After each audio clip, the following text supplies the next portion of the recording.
ఓం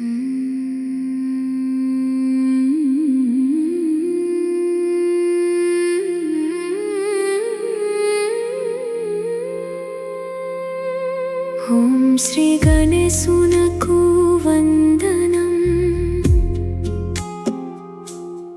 ఓం శ్రీ గురునకు వందనం.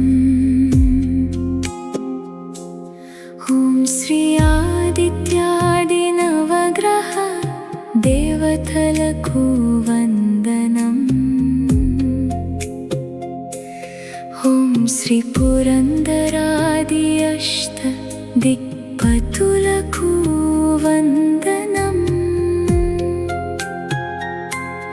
ఓం శ్రీ వాస్తు పురుషునకు వందనం. ఓం శ్రీ దుర్గాదేవికి వందనం. ఓం సర్వ స్వరూపునకు శ్రీకాల భగవానునకు వందనం.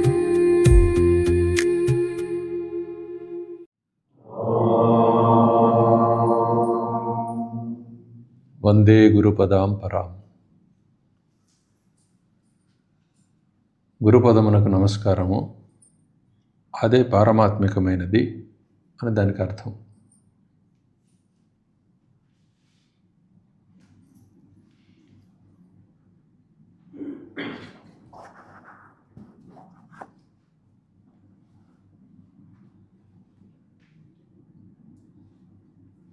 లోకంలో ఏ జ్ఞానమైనా సరే ప్రశ్నోత్తరాల రూపంలో, అంటే అడగడము, జవాబును పొందడం, దాని సమాధానాన్ని పొందడము అనే రూపంలో వృద్ధి పొందింది. ఇద్దరు కలిసి మాట్లాడుకుంటూ ఒకళ్ళు అడుగుతుంటే మరొకళ్ళు చెబుతూ ఒక విషయాన్ని చర్చించి ఆ విషయాన్ని విస్తృతపరుస్తారు. ఇది ఏ సబ్జెక్టుకైనా సంబంధించింది ఇలానే ఉంటుంది. ముఖ్యంగా ఈ వైదిక శాస్త్రాలు ఏవైతే ఉన్నాయో వాటిని చర్చించడానికి మనం ఇక్కడ కలిసాం. దీంట్లో మీరందరూ ప్రశ్నించిన మీదట, అడిగిన మీదట దీన్ని మాట్లాడటానికి మనం ఒప్పుదల చేసుకొని ఇక్కడ కూర్చున్నాం. దీంట్లో మీరు ఎప్పుడు ప్రశ్నించే ధోరణిలో ఉండాలి. అంటే మీరు వింటున్నది అదేవిధంగా శాస్త్రంలో కనపడుతున్నది. మనం ఒక శాస్త్రాన్ని ఆలంబనగా చేసుకొని మాట్లాడుకుంటాం. శాస్త్ర ఆలంబన లేకుండా ఎప్పుడు ఉట్టి ఆ చర్చాగోష్ఠి అది సరైన ఫలితాన్ని ఇవ్వదు. శాస్త్రాన్ని ఒక ఆలంబనగా పెట్టుకొని పెద్దలు చెప్పిన దాంట్లోంచి మనం మాట్లాడుకోవడం మొదలుపెట్టాలి. అందుకోసం చెప్పి వాస్తు శాస్త్రానికి విశ్వకర్మ వాస్తు శాస్త్రాన్ని, అలానే జ్యోతిష్ శాస్త్రానికి బృహత్పరాశర హోరా శాస్త్రాన్ని మనం ప్రామాణికంగా తీసుకొని మాట్లాడుకోవడం మొదలు పెడుతున్నాం. దీనికి అనుబంధంగా ఉండే ఇతర శాస్త్రాలు ఏవైతే ఉన్నాయో వాటన్నిటిని కూడా చర్చించుకుంటాం. ఆయా బుక్స్లోంచి మీరు తీసుకురావచ్చు, లేకపోతే నేను చెప్పే సందర్భాన్ని బట్టి దేన్నైనా మనం తీసుకొని మాట్లాడుకుంటూ ఉండొచ్చు. ఒక్క విషయం గుర్తుపెట్టుకోండి, ఇప్పుడు వాస్తుశాస్త్రంతో మనం మొదలెట్టాం. వాస్తుశాస్త్రంలో మొట్టమొదటి ప్రస్తావనే కాలం గురించి వచ్చింది. మీరు గుర్తుపెట్టుకోండి. ఏమిటా కాలం? వాస్తు పురుషుడిని ఎప్పుడు పూజించాలి? వాస్తు పురుషుడు ఎవరు? వాస్తు పురుషుడిని ఎప్పుడు పూజించాలి? ఎప్పుడు అన్నది దేనికి సంబంధించింది? కాలానికి సంబంధించింది. కాలం దేని నుంచి గణిస్తూ ఉన్నాం? సూర్యుని వల్ల కాలం, భూమి సూర్యుని చుట్టూ తిరుగుతూ ఉండేదానివల్ల. అలానే ఆకాశంలో కనపడుతున్న గ్రహాలు ఏవైతే ఉన్నాయో వాటన్నిటి కదలికల యొక్క స్థిరత్వం వల్ల, వాటి కదలికల్లో స్థిరత్వం ఉన్నది. ఆ స్థిరత్వాన్ని బట్టి మనం కాలగణనం చేస్తున్నాం. కాలగణనం అనేది ఒక రిఫరెన్స్ పాయింట్ నుంచి సాగుతుంది. ఎక్కడి నుంచి కాలం? ఇప్పుడు ఒక పగటి కాలం అన్నాం అనుకో. ఇప్పుడు ఈ లింగంగుంట్ల మన ఆశ్రమంలో ఉన్నప్పుడు ఉండే పగటి కాలానికి నువ్వు స్వీడన్కో ఎక్కడికో వెళ్ళి చూసే పగటి కాలానికి చాలా తేడా ఉంటుంది. అక్కడ 6 months పాటు పగలు, 6 months పాటు రాత్రి ఉంటాయి. మళ్ళీ పగటి ప్రమాణంలో కూడా భేదం ఉంటుంది ఆ లెంగ్త్లో. సో రిఫరెన్స్ పాయింట్ నుంచి కాలం అనేది మనం ఆయా కాలం యొక్క స్వరూపం ఉందిగా, రెండుగా, పగటిగా, రాత్రిగా, దీన్నంతా కూడా గణిస్తాం. అర్థమవుతుంది కదా? ఈ తత్వాన్ని పూర్తిగా తెలుసుకోవాలంటే ఇప్పుడు మనం వేరే వేరే శాస్త్రాలు అధ్యయనం చేస్తున్నామని చెప్పి ఒక భావనతోటి మనం ఇవన్నీ ఇక్కడ కూర్చున్నాం, సమావేశమయ్యాం, నేర్చుకుంటున్నాం. కానీ మీకు మొట్టమొదటి నుంచి చెబుతున్న సమాధానం ఒకటే. నేను ఎప్పుడు ఒక్క విషయమే మాట్లాడుతున్నాను. మీరు అనేకంగా అడుగుతున్నప్పటికీ నేను ఒక్క విషయాన్నే చెప్తున్నాను. నేను వేరే విషయాన్ని చెప్పడం లేదు. ఏమిటా ఒక్క విషయం? భగవంతుడు తప్ప, పరమాత్మ తప్ప మరొక వస్తువు అంటూ లేదు. మరొక వస్తువు అనుభూతికి అందుతూ ఉన్నట్లుగా ఉన్నా అది ఉన్న వస్తువే. ఆ వస్తువు గురించి తెలుసుకోవటమే వాస్తు. ఆ వస్తువు యొక్క అనుభూతుల గురించి తెలుసుకోవటమే శాస్త్రం. అర్థమవుతుందా? ఈ స్పృహను మీరు విడిచిపెట్టారంటే కనుక మీకు శాస్త్రాలు అర్థం కావు. సహజంగా ఏం చేస్తారు? జ్యోతిష్ శాస్త్రం అనగానే గ్రహాలు ఎన్ని, తర్వాత నక్షత్రాలు ఎన్ని, రాసులు ఎన్ని, వాటి విభాగాలు ఎన్ని రకాలుగా ఉన్నాయి. మళ్ళీ రాసుల విభాగాలు ఉన్నాయిగా, అంశాలు అంటాం. విభాగాలు ఎన్ని రకాలుగా ఉన్నాయి, ఎక్కడెక్కడ ఎటువంటి ప్రకృతిని అంటే లక్షణాలను కలిగి ఉంటాయి, దాన్ని అనుసరించి మనకి ఎటువంటి రిజల్ట్స్ వస్తాయి, ఇటువంటి ఆలోచనలు మాత్రమే చేస్తారు. సో ఈ ఆలోచనల్లో నువ్వు ఎంత దూరమైనా వెళ్ళొచ్చు, ఎంతైనా తెలుసుకోవచ్చు. కానీ ఈ శాస్త్రాన్ని దేనికి ఉద్దేశించారో ఆ పరమ ప్రయోజనం మాత్రం నీకు నెరవేరదు. నువ్వెంతో కనిపెడతావు, రేపు జరగబోయేది ఖచ్చితంగా చెప్పగలుగుతావు, కానీ నీకు మాత్రం ఉపయోగం ఉండదు. రేపు జరగబోయేది చెబితే ఉపయోగం ఏముంది? ఈ కాలం ఎటువంటిదో ఒక రిఫరెన్స్ పాయింట్ నుంచి ఎక్కడ మొదలైందో, ఎక్కడో ఒక చోట మొదలైందని చెప్పుకొని మనం గణనం చేస్తున్నాం కదా. ఎలా ఉందో ఈ ఇన్సిడెంట్స్, మంచి చెడు, ఇటువంటివన్నీ కూడా అవే. జరిగిపోయిన సెకండ్, ఇప్పుడు మనం మొదలుపెట్టినప్పుడు ఉండే సెకండ్ ఇప్పుడు లేదు కదా, జ్ఞాపకం మాత్రంగా ఉంది. అది ఎలా అయితే కరిగిపోతూ ఉందో ఈ సంఘటనలు కూడా కరిగిపోతూ ఉన్నాయి. ఇవన్నీ కూడా అనుభూతులు మాత్రమే. ఈ విషయాన్ని విస్మరించి నువ్వు శాస్త్రాన్ని తెలుసుకోవాలంటే మాత్రం నీకు పని కాదు. ఒకవేళ ఆ శాస్త్రంలో ఇప్పుడు చెప్పిందే మళ్ళీ చెప్తున్నావు. ఆ శాస్త్రంలో నువ్వు చాలా అభ్యాసం చేసి, ఎక్సర్సైజ్ చేసి, చాలా క్రొత్తవి ఏదో నీ పంధాలు నువ్వు కనిపెట్టి, చాలా సిస్టమ్స్ కనిపిస్తాయి. కేపీ సిస్టమ్ అని, ఆ సిస్టమ్ అని, ఈ సిస్టమ్ అని, ట్రెడిషనల్ అని, లేకపోతే ఇట్లా అని చాలా కనిపిస్తాయి. కానీ ఇవన్నీ దేని గురించి మాట్లాడుతున్నావు? నువ్వు ఒక్క వస్తువు గురించే మాట్లాడుతున్నావు. ఈ స్పృహ మాత్రం ఎప్పుడూ వేడకూడదు. ఈ స్పృహ నువ్వు ఎప్పుడూ కలిగి ఉంటే కనుక నీకు మేలు కలుగుతుంది. ఏమిటా స్పృహ? దేవుడు ఒక్కడు మాత్రమే ఉన్నాడు, దేవుడే ఉన్నాడు, మరొకడు లేడు. మరి ఈ అనుభవం అంతా ఎలా కలుగుతుంది అన్నది ఇప్పుడు నీ ప్రశ్న. దానికి మనం మాట్లాడుకోవటం మొదలుపెట్టాం. దానికి ఈ సబ్జెక్ట్స్, ఈ శాస్త్రాలన్నీ కూడా మనకి ఆలంబనలు. ఎవరు చెప్పారు వీటిని? ఎవరైతే ఆ నిర్మలత్వాన్ని దర్శించారో, ఎవరైతే పరమాత్మ స్వరూపులై ఉన్నారో వాళ్ళు ఇద్దరు కూర్చొని మాట్లాడుకున్నారు. మాట్లాడుకుంటే ఇవన్నీ, ఈ శాస్త్రాలన్నీ ఒప్పతిల్లుతూ ఉన్నాయి, అంటే ఉద్భవిస్తూ ఉన్నాయి, పైకి అలా ఇంకా వికాసం చెందుతూ ఉన్నాయి. ఇప్పుడు ఈ బృహత్పరాశర హోరా శాస్త్రం అనేది, ఈ శాస్త్రం ఇద్దరు బ్రహ్మజ్ఞానుల మధ్య జరిగిన చర్చ. ఇక్కడ ఒక లక్షణం కనిపిస్తుంది. ఇద్దరు బ్రహ్మజ్ఞానులే. బ్రహ్మజ్ఞాని అంటే ఇంకా అతడికి తెలియవలసిన విషయం అంటూ ఏమీ లేదు, తెలుసుకోవాల్సిన అవసరం కూడా లేదు. పరమతత్వం తెలుసుకొని ఉన్నాడు కాబట్టి తెలుసుకోవాల్సిన అవసరం కూడా లేదు. అయినా సరే వీళ్ళు మాట్లాడుకుంటూ ఉన్నారు. దేని గురించి మాట్లాడుకుంటున్నారు? నువ్వు ఒక సినిమా చూసి వస్తే, నేను కూడా చూశాను ఆ సినిమా అని చెప్పి ఇద్దరు కబుర్లు చెప్పుకోవడం మొదలు పెడతారు. ఆ సినిమాలో అంశాలు ఇలా ఉన్నాయి, అలా ఉన్నాయని చెప్పి ఏదో కాసేపు ముచ్చట్లు సాగుతాయి కదా. ఈ పెద్దలు కలిసినప్పుడు ముచ్చట్లు ఇలా ఉంటాయి. ఈ విషయం అంతా ఎలా ఉంది, ఎలా జరుగుతున్నది, ఏమిటి? ఇప్పుడు రామాయణం తీసుకోండి. వాల్మీకి భగవానుడు నారద భగవాన్ దర్శనంతో ప్రశ్న వేశారు, కోన్ వస్మిన్ సాంప్రతంలోకే గుణవాన్ కశ్చ వీర్యవాన్. ఆయన ఒక జీవితం గురించి ప్రశ్నించారు అక్కడ. గుణవంతుడైన జీవి ఎవరు ఈ లోకంలో ఇప్పుడు అని. బలం కలిగి కూడా గుణవంతుడై ఉన్నవాడెవరు అని అడిగారు. సరే, ఆ సబ్జెక్ట్లోకి వెళ్ళినప్పుడు అది చెప్పుకుంటాం. అంటే బలం ఉంటే గుణం ఉండటం కష్టం. అది ఏ బలమైనా కానీ గుణంతో కలిసి బలం ఉన్నప్పుడు చాలా హాయిగా ఉంటుంది, వెన్నెల్లాగా. లేకపోతే చాలా కష్టంగా ఉంటుంది, రావణ సందర్శనం లాగా. అలానే ఇప్పుడు ఇక్కడ ఆ సబ్జెక్ట్ ఎట్లా ఉంచితే, జ్ఞానాన్ని పొందడానికి ఈ ప్రశ్నోత్తరాల రూపంలో శిష్యుడిగా ఒక బ్రహ్మజ్ఞాని కూర్చున్నాడు, గురువుగా ఇంకో బ్రహ్మజ్ఞాని కూర్చున్నాడు. ఇది ఎందుకండి, ఇద్దరు సమానులే కదా వీళ్ళు. మళ్ళీ అంటే అక్కడ ఇద్దరు లేరు, ఇద్దరికీ కూడా, వాళ్ళిద్దరికీ కూడా ఇద్దరు లేరు, ఏకత్వమే ఉన్నది అక్కడ, వాళ్ళ దర్శనం అది.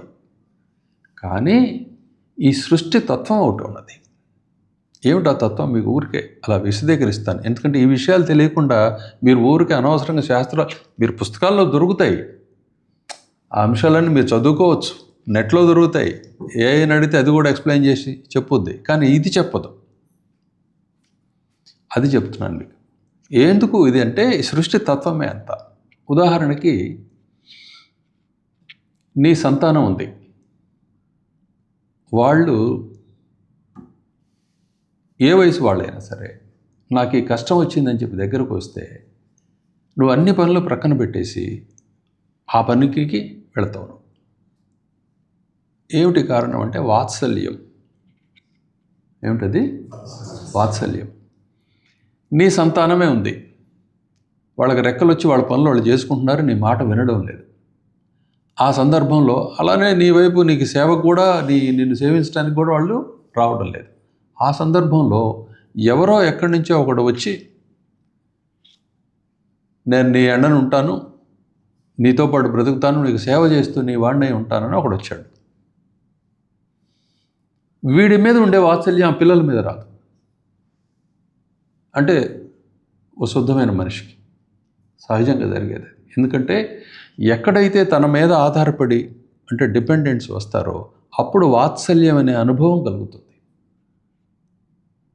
ఇది తల్లులకు తెలుసు.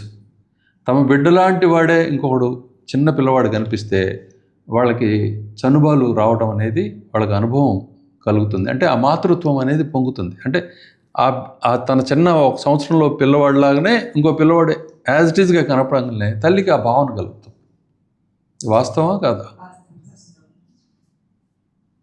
దీన్ని వాత్సల్యం అంటారు. ఈ వాత్సల్యము గురు శిష్యుల మధ్య ఉంటుంది, గురు శిష్యుల మధ్య కూడా ఉంటుంది. అందుకని శిష్యుడికి తక్కువ తెలిసాను కాదు అర్థం. శిష్యుడు కూడా తెలుసుకునేవాడు, అట్లని తెలిసినవాడే, జ్ఞానం కలిగిన వాడే. కానీ శాస్త్రం తెలియాలంటే మాత్రం వాత్సల్యం కావాలి. అప్పుడు దాంట్లోకి వెళ్ళి ఆ గురువు చెప్తూ ఉంటే విని దాన్ని తెలుసుకోగలుగుతారు అన్నమాట. కాబట్టి ఇక్కడ మీకు చెప్పవచ్చేది ఏమిటంటే, నేను చెప్పే దాంట్లో కానీ శాస్త్రంలో మీకు కనపడుతున్న దాంట్లో కానీ ఎటువంటి సందేహం వచ్చినా సరే పద్ధతిగా అడగండి. ఏమిటా పద్ధతి? విలేకరులు ఈ ఇంటర్వ్యూస్ చేస్తారే, వాళ్ళు అడిగినట్లు కాదు. వాళ్ళ పద్ధతి, ఆ స్టాండ్ పాయింట్స్ వేరు. ఇది వాత్సల్య ధోరణితోటి మాత్రమే వచ్చే శాస్త్రం. దీన్ని తీసుకెళ్ళి ఆ ప్లాట్ఫామ్ మీద కూర్చోబెడితే అక్కడ రాదు. ఇది క్లారిటీ వస్తుంది. ఇదే సృష్టి తత్వం. ఇది అర్థం కాకుండా జీవితాలు గడిచిపోతున్నాయి. ఎందుకు మరి మైత్రేయ భగవానుడు వెళ్ళి పరాశర భగవానుడిని అడిగారు. పరాశర భగవానుడిని అడుగుతూ ఈయన చెప్పిన మాట అంటే ఏమిటంటే, అయ్యా నేను ఒదిగి వినయంగా నీకు నమస్కరిస్తూ నీ శిష్యుణ్ణై ప్రశ్నిస్తూ ఉన్నాను, నాకు జ్యోతిష్ శాస్త్రాన్ని గురించి తెలియజేయండి, దాంట్లో ముఖ్యంగా హోరా శాస్త్రాన్ని గురించి తెలియజేయండి అని అడిగారు.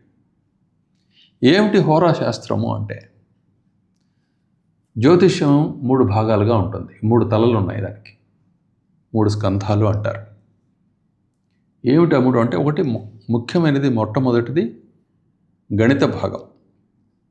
దీని ఆధారం లేకుండా చెప్పుకోవడానికి కుదరదు, ఏం చెప్పడానికి నిర్ణయించడానికి కుదరదు. అన్ని రిఫరెన్స్లన్నీ దాని ద్వారా వస్తాయి. సో ఇది ఆ క్యాలిక్యులేషన్ పార్ట్ మీరు నేర్చుకోవచ్చు ఎవరికి వాళ్ళే, నేను చెప్పక్కర్లేదు దాన్ని.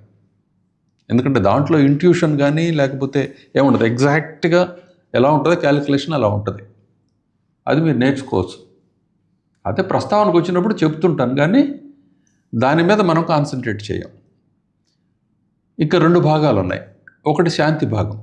ఏమిటి శాంతి భాగం అంటే, ఇటువంటి రిజల్ట్స్ వస్తున్నప్పుడు ఈ తీవ్రతని తగ్గించుకొని, అంటే దుష్ఫలితాల తీవ్రతని తగ్గించుకొని మెరుగ్గా ఉండటం ఎట్లా, అసలు కావాల్సిన దాన్ని సాధించడం ఎట్లా అనే దాన్ని చెప్పేది శాంతి భాగం. ఆ శాంతి భాగం గురించి కూడా మనం మాట్లాడుకుంటాం, ఎందుకంటే అది అవసరం కాబట్టి. అయితే ఎప్పుడు దేనికి ఏ శాంతి చేయాలి, దేనివల్ల ఇది జరుగుతూ ఉన్నది అనే విషయం తెలియజేసేది హోరా. హోరా అనే మాట ఎక్కడి నుంచి వచ్చిందంటే, అహస్సు అంటే పగలు, రాత్రి అంటే రాత్రము అంటే. అహోరాత్రము అనే పదాల్లోంచి ముందు ఆని చివర త్రాని తీసివేస్తే మధ్యలో ఏమున్నాయి, హోరా. దాన్ని హోరా అన్నారు. ఈ హోరా అనే మాట నుంచే హవర్ అనే మాట వచ్చింది, HOUR. హోరా నుంచే హవర్ వచ్చింది. హోరా అన్న గంట, అవర్ అన్న గంట. అర్థం ఊరికి అవగాహన కోసం చెప్తున్నా. ఇది మీరు విన్నారా? సరే, లేదు ఉన్నవాళ్ళు కూడా ఉంటారు అంతకుముందు నా నోటి నుంచి విని కానీ లేకపోతే మీరే తెలుసుకొని కానీ. సో ఇది హోరా శాస్త్రం. అంటే ఏంటంటే గంటగా విభాగం అనేది 24 గంటలుగా విభాగం చేస్తాం ఒక రోజు మొత్తాన్ని కూడా, పగలు రాత్రిని కలిపి. ఈ ప్రతి గంటకి కూడాను దాని నేచర్ దానికి ఉంటుంది. హోరా చూసుకొని బయలుదేరావా, హోరా చూసుకొని పనులు మొదలు పెట్టావా అని మనం వింటుంటాం కదా, అని అడగటం ఇదే అన్నమాట. అర్థమవుతుందా? అయితే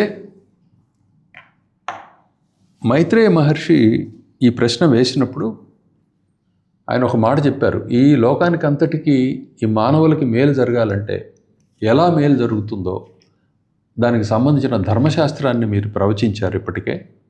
అంటే దాన్ని స్మృతి అంటారు, కోడ్. ఈ ధర్మశాస్త్రం అంటే ఎలా బ్రతకాలి, ఎలా బిహేవ్ చేయాలి, ఎలా ప్రవర్తించాలి అనే దాన్ని మీరు ఇచ్చారు లోక కళ్యాణం కోసం అని. కానీ దానికి అవసరమైన ముఖ్యమైన దానికి కన్ను లాంటి ఈ జ్యోతిష్ శాస్త్రాన్ని గురించి కూడా నాకు తెలియజేయండి అని చెప్పి అడిగితే, అప్పుడు పరాశర మహర్షి ఏమన్నారో తెలుసా? మొట్టమొదటి ఆయన మాట, ముని నువ్వు ఇది నీ కోసం అడగలేదు, లోక కళ్యాణం కోసం అడిగావు, నీకు తెలియని విషయం ఏముంది అన్నట్లుగా మాట్లాడారు. అంటే ఇద్దరికీ తెలుసు, మరి ఎందుకు అడుగుతున్నారు తెలిసి అంటే ఒక శుభ్రమైన ఉద్దేశంతో వాళ్ళిద్దరి మధ్య సంభాషణ అంతా రికార్డ్ అవుతుంది. ఇప్పుడు మైత్రేయ మహర్షి శిష్యులు ఆయన ప్రక్కన ఉంటారు, ఇక్కడ పరాశర మహర్షి శిష్యులు కూడా ఆ ప్రక్కన ఉంటారు. కానీ ఇక్కడ పరాశర మహర్షి గురువు, మైత్రేయ మహర్షి శిష్యులు. అర్థమవుతుందా ఎలా జరుగుతుందో ఇదన్నీ? పురాణాలన్నీ ఇలానే వచ్చినాయి, శాస్త్రాలన్నీ ఇలా వచ్చినాయి. ఇద్దరు వాళ్ళేదో ఆయన ఏదో ఇంటి దగ్గర జరక్కో శాస్త్రం నేర్చుకొని ఏదో బ్రతుకుదో అట్లా పోయిన వ్యవహారం కాదు. ఎవరికి వాళ్ళు బ్రహ్మజ్ఞానులై అనేక మంది శిష్యులతోటి పరివృతులై ఉండి ఇంకొకరి దగ్గరికి వెళ్ళి అడిగారు. మీరు యోగ వాసిష్టం మొదలు చూడండి. అగస్త్య భగవానుడి దగ్గరికి సుతీక్ష్ణ భగవానుడు వెళ్ళారు. సుతీక్ష్ణ మహర్షిని స్వయంగా రాములు వారు దర్శించడానికి వెళ్ళారు. ఆయన ఎక్కడుంటాడని వెతుక్కొని వెళ్ళారు. వెళితే ఆ సుతీక్ష్ణ మహర్షికి అగస్త్య భగవానుడు రాముడు చరిత్రే చెప్పారు. మళ్ళీ అర్థమవుతుంది కదా. మరి సుతీక్ష్ణ భగవానుడికి ఓ పెద్ద గురుకులము, ఆయన చుట్టూ ఎంతోమంది బ్రహ్మజ్ఞానులైన వాళ్ళు శిష్యులు. అట్లానే అగస్త్య భగవానునికి దేవతలే శిష్యులు ఆయనకి. అటువంటి మహానుభావులు వాళ్ళ మధ్య సంభాషణ యోగ వాసిష్టం. చూడు ఎంత ఉత్తమోత్తమైనదో ఆలోచించండి. ఇప్పుడు ఇటువంటి మహానుభావుల మధ్యలో సంభాషణ ఈ హోరాశాస్త్రం. అర్థమవుతుంది. ఎటువంటి శాస్త్రాన్ని మనం, ఏ విధంగా పుట్టిన శాస్త్రాన్ని మనం అధ్యయనం చేయబోతున్నామో మనం చెప్పుకుంటున్నాం. ఈ శాస్త్రంలో మొట్టమొదటి అధ్యాయము, ఆ మొదటి అధ్యాయంలో ఒక భాగం అనేది ఇప్పుడు ఈ విధంగా వాళ్ళ ప్రశ్నలతో నడిచింది. పరాశర మహర్షి చెప్పడానికి సిద్ధమయ్యారు. నువ్వు వినదగిన వాడివి, నీ చుట్టూ ఉండేవాళ్ళు కూడా అటువంటి వాళ్ళు, మనమందరం ఆ బ్రహ్మజ్ఞానం కలిగి ఉన్నవాళ్ళం కాబట్టి నిస్సంకోచంగా ఈ శాస్త్రాన్ని చెప్పుకోవచ్చు. అయితే ఒక మాట చెప్పారు.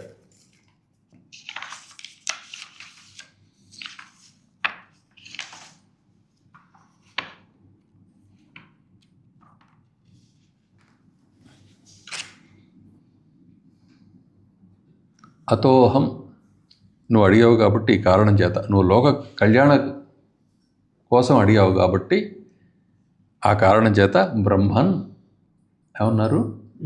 బ్రహ్మన్ అంటే ఏంటి? బ్రహ్మజ్ఞానం కలిగిన వాడు అని అర్థం.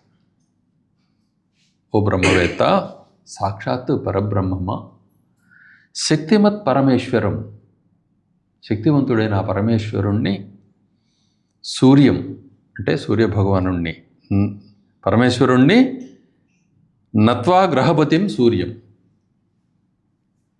గ్రహాలకన్నిటికీ అధిపతి అయిన సూర్యభగవానుణ్ణి నమస్కరించి, ఈ సూర్యభగవానుడే జగత్ ఉత్పత్తికి అంతటికీ కూడా కారణుడు. ఆయనకి నమస్కరించి జగదుత్పత్తి కారణం వక్ష్యామి వేదనయనం యథా బ్రహ్మముఖాత్ శృతం అన్నారు. అంటే ఏంటంటే వేదానికి కన్ను, తెలివికి కన్ను ఇది. వేదం అంటే తెలివి, ఎన్నోసార్లు చెప్పాను మీకు నేను. వేదం అంటే ఏం లేదు, ఆత్మజ్ఞానాన్ని తెలియజేసేది, నీవెవరో నీ స్వరూప జ్ఞానాన్ని నీకు కలిగించేది కాబట్టి అది వేదం. ఆ క్రమంలో నువ్వు ఎలా ప్రవర్తించాలి, ఏమి చదువుకోవాలి, ఎలా వల్లెవేయాలి, ఎలా అర్థం చేసుకోవాలి, ఇదంతా చెప్పేది వేదం. వీటన్నిటినీ ఎలా తుడిచివేయాలి చెప్పేది వేదం. ఆ వేదాన్ని అర్థం చేసుకోవడానికి కన్ను కావాలి. ఆ కన్ను జ్యోతిష్ శాస్త్రం. యథా బ్రహ్మముఖాశ్రుతం, బ్రహ్మదేవుని నోటి నుండి నేను ఎలా అయితే విన్నానో, వినపడిందో, అంటే ఇది చెప్పింది ఎవరు? ఇప్పుడు ఈ మనం చదవబోయే శాస్త్రం సాక్షాత్ బ్రహ్మదేవుడు. రామాయణం చెప్పింది ఎవరు? వాల్మీకి భగవానుని నోటి నుండి సాక్షాత్తు బ్రహ్మదేవుడు. ఎక్కడ చెప్పినా సరే శాస్త్రాలు ఎవరి నుంచి వచ్చినాయి? బ్రహ్మదేవుడి నుంచి వచ్చినాయి. ఎవరు ఈ బ్రహ్మదేవుడు? ఈ సృష్టికంతటికి కూడాను కారణస్వరూపుడు. సో ఇంకక్కడ తేడా లేదు కదా.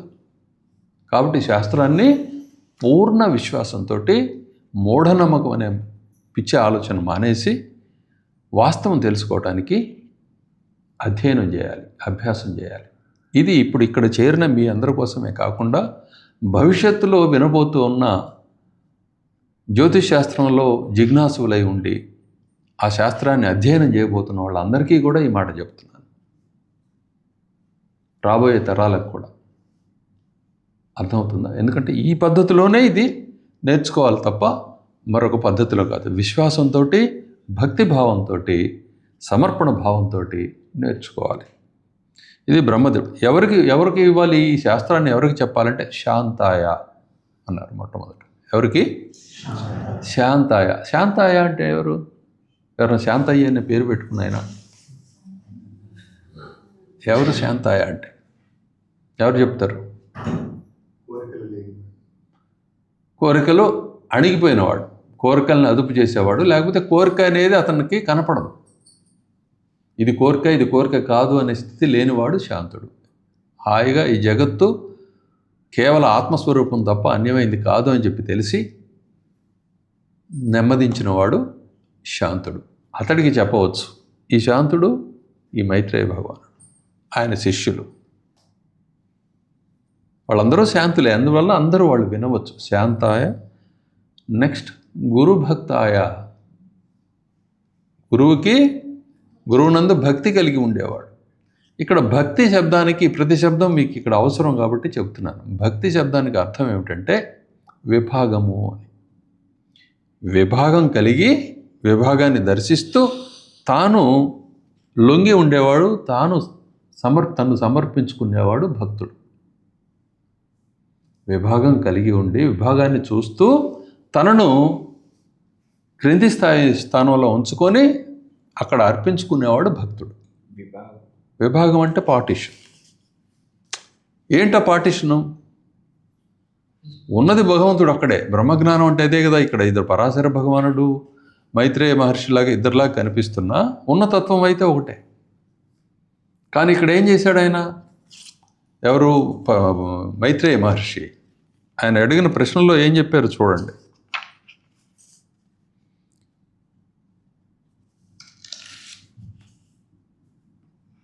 యథోదిత స్మృతిస్తద్వత్ కృపయా అవనతాయ మే హోరాశాస్త్రం ప్రసిద్ధం యత్ త్రిస్కంధ జ్యోతిషే అద్భుతం తదేవ దైవజ్ఞముదే విస్తరాదు ఉచ్యతామిహ అన్నారు. అంటే ఏంటి? నేను వినయంగా వంగి నమస్కరిస్తూ ఉన్నాను. నీ శిష్యుడిగా ఇక్కడ నేను ఏం చేసి ఉన్నాను, కూర్చొని ఉన్నాను. కాబట్టి స్వామి నాకు తెలియజేయండి అన్నారు. ఇప్పుడు గురువుకి ఎలా గురువు పట్ల ప్రవర్తించాలో అలా ప్రవర్తిస్తారన్నమాట. ఎవరు? మైత్రేయ భగవానుడు. గురుభక్తాయ శాంతాయ గురుభక్తాయ. ఆయన శాంతుడు కూడా గురుభక్తుడు కూడా. ఇదంతా మైత్రేయ మహర్షి గురించి వర్ణన. శాంతాయ గురుభక్తాయ సదా సత్పథగామినే. సత్పథగామినే అంటే అబద్ధాలు ఆడడు, మంచిగా మాత్రమే ఉండాలని కోరుకుంటూ ఉంటాడు ఎల్లవేళలా. అంటే ఇది కాదు, కరెక్ట్ కాదట అంటే దాన్ని ప్రక్కకు పెట్టేసి ఇంకేది మంచి అంటే దాన్ని తీసుకుంటాడు, అడాప్ట్ చేసుకుంటాడు. అతడు సత్పథగామి అంటే అర్థమవుతుంది కదా. సదా సత్పథగామి, ఎప్పుడు కూడాను మంచి మార్గంలో నడిచేవాడు. ఇప్పుడు ఈ విధమైన ప్రశ్న వేసేవాడు మంచి మార్గంలో నడిచేవాడు కాక ఇంకెవరు అవుతారు? అర్థమవుతుంది కదా. ఆస్తికాయ. ఆస్తికుడు అంటే ఎవరు? నా గురువు ఉన్నాడు అనుకునేవాడు ఆస్తికుడే. ఈయన నా గురువు అనుకుంటే ఆస్తికుడు అయిపోయాడు. తక్కింది ఆయన చూసుకుంటాడు. అది ఆస్తికత్వం అంటే. ఎవరు గురువు? తన స్వరూపంలో కూడా ఉన్న ఏ రూపము లేని పరమాత్మ, ఆయనే గురువు. ఆయన నీకు కావాలంటే ఆయనతోటి ఇప్పుడు నువ్వు ఫోన్లోంచి నువ్వు రేడియోలో మాట్లాడలేవు కదా, టీవీలో మాట్లాడతావా ఫోన్లోంచి? లేదు కదా. ఒకే మీడియంలో పనిచేస్తూ ఉంటాయి. సో ఇక్కడ మరి అవ్యక్తమైన తత్వము వ్యక్తమైన వాడికి అనుభవంలోకి రావాలంటే ఏం కావాలి? ఈ మీడియంలోకి అది రావాలి. ఇంకో మార్గం లేదుగా. అర్థమవుతుంది కదా. సో ఆ మీడియంలోకి వచ్చినప్పుడు ఆ పరమతత్వం గురువుగా ఉంటుంది. క్లియరా? ఇదంతా సృష్టితత్వం అన్నమాట. సో ఈ విషయాన్ని గ్రహించి నమస్కారం భావంతో ఉండేవాడు ఆస్తికుడు. అంతేగాని ఆస్తికుడు అంటే దేవుడిని నమ్ముతారు నమ్మరు, అదంతా మూర్ఖులు మాట్లాడుకునే మాటలు. దేవుడు ఉన్నాడా నువ్వు నిరూపించని ఒకడు, దేవుడు ఉన్నాడండి, దేవుడు లేడని మీరు ఎట్లా అంటారు? వీడు నిరూపించలేడు, వాడు లేడని నేను నిరూపించలేడు. వీళ్ళిద్దరూ ఊరికే కొట్టుకోవటం. అర్థమైంది? ఊరికే తాత్కాలికంగా వాళ్ళు తన్నుకు చేస్తుంటారు. ఏంటంటే వాళ్ళ జాతకాలు అవి. అది పరిస్థితి. సో ఆస్తికాయ ప్రదాతవ్యం తత శ్రేయో యవాప్సతి. అప్పుడు ఆ తర్వాత శ్రేయస్సు కలుగుతుంది. అలా కాకుండా నదేయం పరశిష్యాయ, ఇతరులని గురువుగా అనుకుంటున్నట్లయితే, గురుభావం నీ యందు అతనికి నిలబడనట్లయితే, లేనట్లయితే వాడికి చెప్పి ప్రయోజనం లేదు. ఎందుకంటే వాడు దాన్ని యథాతథంగా తీసుకోడు. ఎవరిని గురువు అనుకుంటున్నావో ఆయన చెప్పిన మాటని యథాతథంగా స్వీకరిస్తావు. ఆయన గురువు కాదు, నా గురువు వేరే ఉన్నాడు అనుకున్నప్పుడు ఈయన మాటను స్వీకరించే నిబద్ధత నీకు ఉండదు. పరశిష్యుడు అంటే ఇది అర్థం. నదేయం పరశిష్యాయ నాస్తికాయ, ఇంతకుముందు చెప్పిన దానికి ఆపోజిట్ అనమాట. శఠాయచ అంటే ఇప్పుడు ఒకటి మాట్లాడతాడు, లోపల ఒకటి పెట్టుకుంటాడు, చెప్పింది ఒకటి చేసేది ఒకటి, ఇలా ఉండేవాడిని శఠుడు అంటారు. నమ్మకం లేకపోయినా నమ్మకం ఉన్నట్లుగా నటించేవాడు. అర్థమైందా? వీడిని శఠుడు అంటారు. దత్తే అటువంటి వాడికి ఇస్తే ప్రతిదినం దుఃఖం జాయతే నాత్ర సంశయ. ప్రతిరోజు కూడా దుఃఖం కలుగుద్ది, అందులో సంశయం ఏం లేదని చెప్పి. అర్థమైందా? ఇది అర్హత అన్నమాట. ఇప్పుడు మీకు నేను చెప్పింది అర్హత గురించి మాట్లాడాను. అధ్యయన ఆరంభము, అధ్యాయి అర్హత. అధ్యాయి అంటే విద్యార్థి అనమాట, అధ్యయనం చేసేవాడు, పాఠకుడు. అర్థమైందా? సో ఈ పాఠి ఆయనకు అర్హత ఏమిటి అంటే ఆస్తికత. ఇది ఉన్న వాళ్ళకి కాకుండా వేరే వాళ్ళకి ఎవరికి చెప్పినా సరే అది దుఃఖానికే తప్ప సుఖానికి కాదు. క్లియర్గా ఉందా?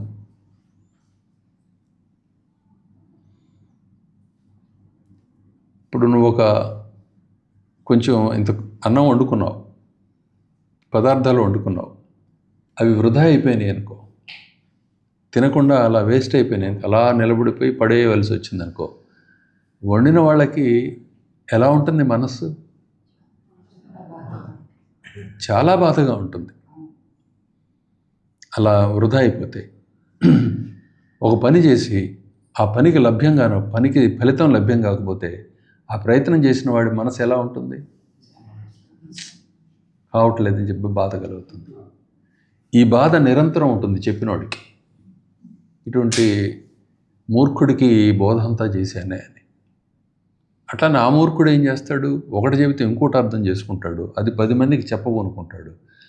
వాడు నానా పాపాలు చేసి ఆ 10 మందిని కష్టాల్లోకి నెట్టి వీడు పాపాత్ముడైపోతాడు. ఇది ప్రతిదినం దుఃఖం జాయితే నాత్ర సంశయ అంటే అర్థం. అది క్లారిటీ వచ్చిందా? ఇక్కడికి ఒక పార్ట్ అయిపోయింది. ఇప్పుడు సృష్టి క్రమాన్ని గురించి వర్ణిస్తున్నారు. గుర్తుపెట్టుకోండి, వాస్తుశాస్త్రంతో మనం ప్రారంభించాం ఈ వైదిక విద్య నేర్చుకోవడం అనేది. వాస్తు శాస్త్రం నుంచి ప్రారంభించి దాంట్లో మొట్టమొదటిగా ప్రస్తావనకు వచ్చిన జ్యోతిష్ శాస్త్రాన్ని ఇప్పుడు చెప్పుకోవటం మొదలుపెట్టాం. వాస్తుకు ప్యారలల్గా నడుస్తూనే ఉంటుంది, ఇలానే చదువుకోవాలి వీటిని. మధ్యలో శకున శాస్త్రం వస్తుంది, దాని గురించి మాట్లాడుకుంటాం. మధ్యలో ఇంజనీరింగ్ వస్తుంది, దాని గురించి మాట్లాడుకుంటాం. అంటే ఏంటి? మట్టి తీరు ఎలా ఉంది, పునాదులు ఎలా వేయాలి, ఏ ఆకారాలు వేయాలి, ఇది ఎలా ఫలితాలను ఇస్తాయి, అదంతా తెలుసుకుంటాం. ఇలా సమగ్రమైన అవగాహన కావాలి. కానీ ఓన్లీ వాస్తు నేను నేర్చుకుంటానంటే ఏమి నేర్చుకుంటావు? వాస్తును ఎలా తెలుస్తుంది?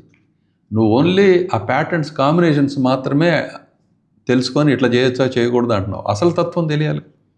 తెలిస్తే కదా ఎప్పుడు ఏ సిచ్యువేషన్ వచ్చినా ఇక్కడ ఏం చేయాలన్నది నిర్ణయం అయ్యేది. అర్థమవుతుందా? అట్లానే జ్యోతిష్ శాస్త్రం కూడా ఏమంటావు? ఇప్పుడు నిన్నేం అడిగావు? నాకు పని ఎప్పుడు దొరుకుతుంది అని అడిగావు. ఏంటి పని ఎప్పుడు దొరుకుతుందండి? ఆ ఒక్కదానితో పని అవుద్దా? జ్యోతిష్ శాస్త్రం దానికోసం కాదు. అది కూడా ఒక పార్ట్. దాంట్లో తెలుస్తుంది. ఏం తెలుస్తుంది? నీ అకౌంట్ తెలుస్తుంది కాబట్టి, ఒక రెఫరెన్స్ ఉంది కాబట్టి, ఆ రెఫరెన్స్ పాయింట్ నుంచి ఎప్పుడెప్పుడు ఇతడు కర్మయుతుడై ఉంటాడు, కర్మరహితుడై ఉంటాడు అన్నది మనకు తెలుస్తుంది.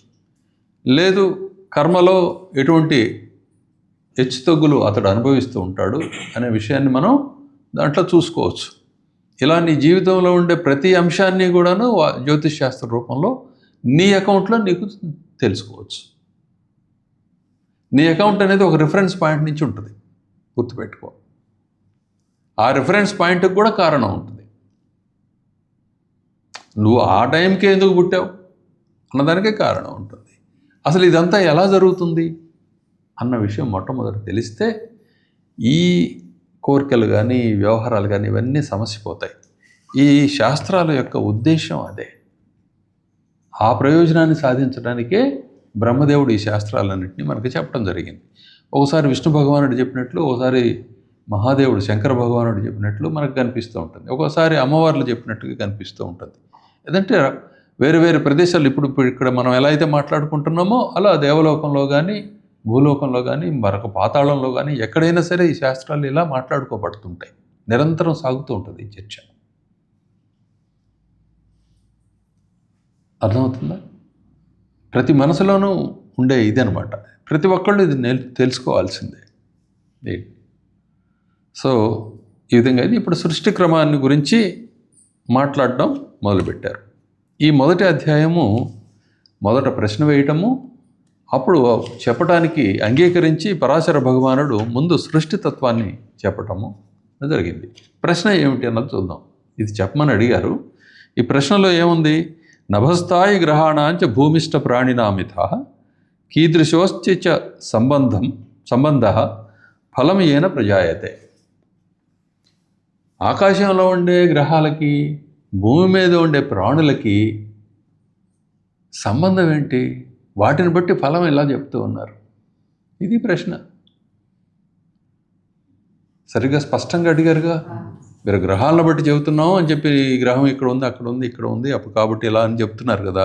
దానికి దీనికి సంబంధం ఏంటి? అది ఎక్కడో ఆకాశంలో ఉన్నాయి, ఇక్కడ ఈ ప్రాణులు ఇప్పుడు పుడుతున్నాయి, తిరుగుతున్నాయి, వీటికి సంబంధం ఉందంటారేంటి? అంటే గురువుని ఊరికే చేరి శాస్త్రం చెప్పండి అని అడగటం కాకుండా నీకుండే డౌట్ని ఎక్స్ప్రెస్ చేయాలి. లేకపోతే ఒక ఇగ్నిషన్ అనమాట, ఒక దారిలో ఒక పద్ధతి ప్రకారం దాన్ని స్టార్ట్ చేయాలి. చేస్తే ఇంక అక్కడి నుంచి చెప్పడం మొదలు పెడతారు, అన్ని అంశాలు చర్చకు వస్తాయి. అప్పుడు గురువు ఏం చేస్తాడు? మీకు ఎప్పుడు తత్వం చెప్పేటప్పుడు ఏం చెప్తున్నాను? భగవద్గీత కానీ, యోగ వాసిష్టం కానీ, రామాయణం కానీ, భారతం కానీ, మరొక సద్గ్రంథం కానీ, అష్టావక్ర గీత కానీ, గురుగీత కానీ, ఏదో ఒక ఆలంబన లేకుండా ఊరికే అలా చెప్పుకుంటూ ఉంటాం అనేది కుదరదు. అలా మాట్లాడుకునేటప్పుడు ఏం జరుగుతుందంటే వాళ్ళ వ్యక్తిగతమైన విషయాలకు సంబంధించి, సాధనా విషయాలకు సంబంధించి సందేహాలు ఏమైనా ఉంటే అలా మాట్లాడుకోవచ్చు. ఎందుకంటే అక్కడ ఆల్రెడీ ఉంది కాబట్టి, శాస్త్రం గురువే కాబట్టి, గురువే శాస్త్రం కాబట్టి చెప్పుకుంటూ పోతాం. ఇలా ప్రత్యేకమైన శాస్త్రంగా చెప్పుకునేటప్పుడు మాత్రం మనకి శాస్త్రీయమైన ఆలంబన కావాలన్నమాట. విడిగా చెప్పడం కుదరదు. ఇక్కడ ఏ వరుసలో భగవానుడు చెప్పారో ఈ వరుసలో చదువుకోమనే కదా, ఈ వరుసలో అర్థం చేసుకోమనే కదా చెప్పారు మనకి. కాబట్టి దీన్నే ఫాలో అవ్వాలి. క్లియర్గా ఉంది. ఇప్పుడు ఒక్కడే గుర్తుపెట్టుకోండి, ఇందులో లెక్కల భాగం కూడా వస్తుంది. ఆయన హోరాశాస్త్రాన్ని గురించి అడిగినా లెక్కల భాగం గురించి కూడా అడుగుతారు కొంత. వాటన్నిటిని మీరు కంప్యూటర్స్లో వాటిల్లో మీకు స్పష్టంగా చెప్పేస్తుంది. దాని ప్రకారం మీరు లెక్కలు తీసుకోవచ్చు. దానికి ఏమీ ఇబ్బంది లేదు. మనం సూచన మాత్రంగా అట్లా మాట్లాడుకొని వెళ్ళిపోతాం. టైం వేస్ట్ ఎందుకు? వీటన్నిటిలో కూడా అద్భుతమైనది ఏంటంటే ఫలాన్ని ఊహించడం. ఏం జరగబోతుంది, ఎటువంటి ఫలితం ఉంటుంది అని ఊహించడమే అన్నిటికంటే కష్టమైన విషయం. అర్థమవుతుందా? కష్టమైనది, చాలా గొప్పగా అనిపించే విషయం కూడా అదే అన్నమాట. ఇప్పుడు అందరూ చేరేది నా లెక్కలు చెప్పండి, గ్రహాలు ఎక్కడ ఉన్నాయని చెప్పి కాదు కదా, నాకేం జరుగుద్దో చెప్పండి. ఇదే కదా ప్రతి ఒక్కళ్ళ ఇష్టం, ఇంట్రెస్ట్. సో అది అద్భుతమైందనమాట. అది కేవలం దైవ విశ్వాసము అనే దాని ద్వారా, ఇంట్యూషన్ అనే పేరుతోటి చెబుతాం. అదేదంటే అంతర్వాణి అనే పేరు. దాని ద్వారా అవి వస్తాయి అన్నమాట. ఆ ఫలితాలు చెప్పటం అనేది అంతర్వాణి. అంతర్వాణికి ముందు అభ్యాసాలు ఉంటాయి. అంతర్వాణికి ముందు అభ్యాసాలు ఉంటాయి. అభ్యాసం ఉండేవాడికి అంతర్వాణి ఉంటుంది. అంతేగాని గొడ్లు కాసేవాడికి ఏ ముక్క పొట్టకొస్తే అక్షర ముక్క లేనివాడికి అంతర్వాణి అంటే వాడి సబ్జెక్టుకి సంబంధించి వాడికి ఉంటుంది. అర్థమవుతుంది కదా? ఇప్పుడు ఈ అభ్యాసం బాగా కొనసాగిస్తూ ఉండగా నీ అంతర్వాణి స్పష్టంగా చెప్పొద్దు, నీ ఇంట్యూషను బాగా పనిచేస్తా. క్లియరా? సో ఈ సెషన్ ఇక్కడికి క్లోజ్ చేసి, ఎందుకంటే ప్రశ్న అయిపోయింది, ఎవరికి చెప్పాలి ఎవరికి చెప్పకూడదు అన్న విషయం చెప్పారు, ఎందుకన్నది చెప్పుకున్నాం. ఇక్కడితోటి దీన్ని క్లోజ్ చేద్దాం. ఇది వాస్తు శాస్త్రంలో జ్యోతిష్ శాస్త్రం యొక్క సంబంధం అనేది నిరంతరం ఉంటూ ఉంటుంది కాబట్టి ఇది కూడా తెలుసుకోవాలి. క్లియర్గా ఉందా? ఏమన్నా సందేహాలు ఉంటే అడగండి. ఈ సెషన్ క్లోజ్ చేస్తాం. అది మైక్యూ. మైత్రేయ మహర్షి, పరాశర మహర్షి ఇద్దరు బ్రహ్మకులే. మరి వాళ్ళు లోక కళ్యాణం గురించి అడగడం ఎందుకు? అసలు లోకమే లేదని తెలుసు కదా వాళ్ళిద్దరికి. మళ్ళీ లోక కళ్యాణం గురించి ఇవన్నీ అవసరం అని ఎందుకు అడగాలి? ఇప్పుడు ఇక్కడ ఏమవుతుంది, మంచి ప్రశ్న అది. పరాశర మహర్షిగా, మైత్రేయ మహర్షిగా, గురువులుగా వాళ్ళ శిష్యుల రూపంలో ఎన్ని రూపాల్లో ఉన్నారు కదా. ఇప్పుడు మైత్రేయ భగవానుడు ఈ శిష్యులందరికీ జ్యోతిష్ శాస్త్రాన్ని తెలియజేయాలి. ఆయన తెలియజేసేటప్పుడు ఆ శిష్యులు వినేదానికంటే కూడా నువ్వు ఎప్పుడైనా సరే ప్యాసివ్ లిజనింగ్ అనేది ఉంటుంది. అది చాలా పవర్ఫుల్. ఎందుకంటే ప్యాసివ్ లిజనర్కి మేము ఇలా ఉండాలి అలా ఉండాలి ఈ నియమ నిబంధనలు ఏముండవు. అది కొద్ది మంది మాత్రమే ఉండగలుగుతారు గురువుకు శిష్యుడిగా. అర్థమైందా? వీళ్ళందరూ మైత్రేయ భగవానుని శిష్యులు అనుకుంటున్నారు కదా. ఇలా నేరుగా చెప్పేటు కుదరదు కాబట్టి ఇటు ఈ ప్రక్కన కూర్చొని ఆ ప్రక్కన కూర్చొని వింటుంటారే, ఆ ప్యాసివ్ లిజనర్స్ ఈ విషయాన్ని అంతా నేర్చుకోగలుగుతారు. లోకం ప్యాసివ్ లిజనర్. అర్థమవుతుందా? తర్వాత అసలు ఈ శాస్త్రాన్ని ఇచ్చింది ఎవరు? బ్రహ్మదేవుడు. బ్రహ్మదేవుడు బ్రహ్మజ్ఞాన సంసార. మరి ఎందుకు ఇచ్చారు? ఆయన సృష్టి బాగుండాలని ఇచ్చారు. ఆయన సృష్టి సుఖ సంతోషాలతోటి అలా వృద్ధి పొందుతూ నిత్యం స్వర్గంలాగా ఉండాలని కోరుకున్నారు ఆయన. దాన్ని అలా ఉంచాలి అంటే కనుక ఈ జ్ఞానం అవసరం అని చెప్పి జ్ఞానాన్ని ఇచ్చారు. సో ఈ జ్ఞానాన్ని ఇచ్చినప్పుడు ఈ జ్ఞానాన్ని రోజు బ్రహ్మదేవుడు వచ్చి కూర్చొని చెప్పరు కదా. దానికి ఈ మహాత్ములు, ఈ మహర్షులు ఎవరైతే తన స్వరూపాన్ని సాధించి ఉన్నారో, అంటే బ్రాహ్మీ స్థితిని సాధించి ఉన్నారో, వాళ్ళ ద్వారా వాళ్ళకి ఆదేశాలు ఇచ్చి వాళ్ళ ద్వారా దీన్ని వ్యాప్తి చేయించుతూ ఉన్నారు. ఈయన ఇప్పుడు పరాశర మహర్షి అంటే వశిష్ఠ భగవానుని యొక్క మనమడు. వశిష్ఠ భగవానుని కుమారుడు శక్తి, శక్తి కుమారుడు పరాశర మహర్షి, ఆయన కుమారుడు వ్యాస భగవానుడు, ఆయన కుమారుడు సుఖ భగవానుడు. అర్థమవుతుందా? వీళ్ళందరూ బ్రహ్మజ్ఞానులే. మరి వశిష్ఠ భగవానుడికి తండ్రి ఆదేశం ఉంది, అంటే బ్రహ్మదేవుని ఆదేశం ఉన్నది. బ్రహ్మదేవుని బ్రహ్మపుత్రుడు వశిష్ఠుడు, ఆయన కుమారుడు శక్తి, ఆయన కుమారుడు పరాశరుడు, ఆయన కుమారుడు వ్యాసుడు, ఆయన కుమారుడు శుకుడు. బ్రహ్మదేవుడు వశిష్ఠ భగవానుడిని సృష్టించిందే దీన్ని వ్యాప్తింపజేయటం కోసం, ఆయన పుట్టించిందే. ఇప్పుడు వశిష్ఠ భగవాని సంతానానికంతకీ స్వధర్మం ఏమవుతుంది? ఈ జ్ఞానాన్ని అందరికీ ఇవ్వటమే. అర్థమైందా? ధర్మం, కర్మ అనేది బ్రహ్మదేవుడి నుంచే వస్తుంది. కర్మ బ్రహ్మోద్భవం విద్ధి. అర్థమైందా? బ్రహ్మాక్షర సముద్భవం అని చెప్పి చెబుతారు. సో తస్మాత్ సర్వగతం బ్రహ్మ నిత్యం యజ్ఞే ప్రతిష్ఠితం అని చెప్తారు. అంటే బ్రహ్మదేవుడు చెప్పిన విధంగా జీవితాన్ని గడపడం యజ్ఞం. ఆ యజ్ఞాల్లో ఆయన చెప్పిన ఈ కర్మ అంతా కూడా ఉంటుంది. దీని ద్వారా ఏమవుతుంది అంటే అంతా బ్రహ్మసంతతియే కదా. ఇక్కడ బ్రహ్మసంతతి కాని వాళ్ళు ఎవరున్నారు? మేము కాదండి, మేము బ్రహ్మసంతతి కాదని వాళ్ళు చేయొద్దండి. నీ స్వప్నంలో ఇంకొకడు వచ్చి నేను నీ స్వప్నానికి సంబంధించిన వాడిని కాను అని చెప్పి చెప్పడానికి వీలు ఉంటుందా? లేదు కదా. క్లియర్? అయితే ఇప్పుడు నేను చెబుతున్నప్పుడు మీకు అనేక సందేహాలు వస్తాయి. ఆ సందేహాలన్నీ ఒకేసారి తీర్చుకోవడానికి కుదరదు. నువ్వు అడగలేవు, చెప్పడానికి కూడా కుదరదు. ఒక్కోటి తీరుతూ ఉంటే అన్నీ ఒకదానికోటి అవి ఇంటర్లాక్ అయి ఉంటాయి. కాబట్టి ఒకటి తీరుతూ ఉంటే మళ్ళీ ఇంకోటి కూడా వెళ్ళిపోతూ ఉంటుంది. దాని అంతటదే అయిపోద్ది అనమాట. లేకపోతే నీకు చాలా ప్రశ్నలు ఉన్నట్టు ఉంటాయి. ఇది పద్ధతి. సో దీనికి, ఈ మార్గానికి తాను అంకితం చేసుకొని విషయాన్ని తెలుసుకునేవాడికి ఈ శాస్త్రము తల్లిలాగా అన్నీ సమకూరుస్తుంది. అర్థమవుతుందా? ఇకపోతే చెప్పింది అందుకు లోక కళ్యాణం కోసం అని చెప్పారు. లోక కళ్యాణం అనేది ఎవరు కాంక్షించి, ఎవరి ఇష్టం? అది బ్రహ్మదేవుని ఇష్టం. అంతే, సింపుల్. క్లియర్గా ఉందా ఇప్పుడు? జై సద్గురురామ్, జై శ్రీరామ్.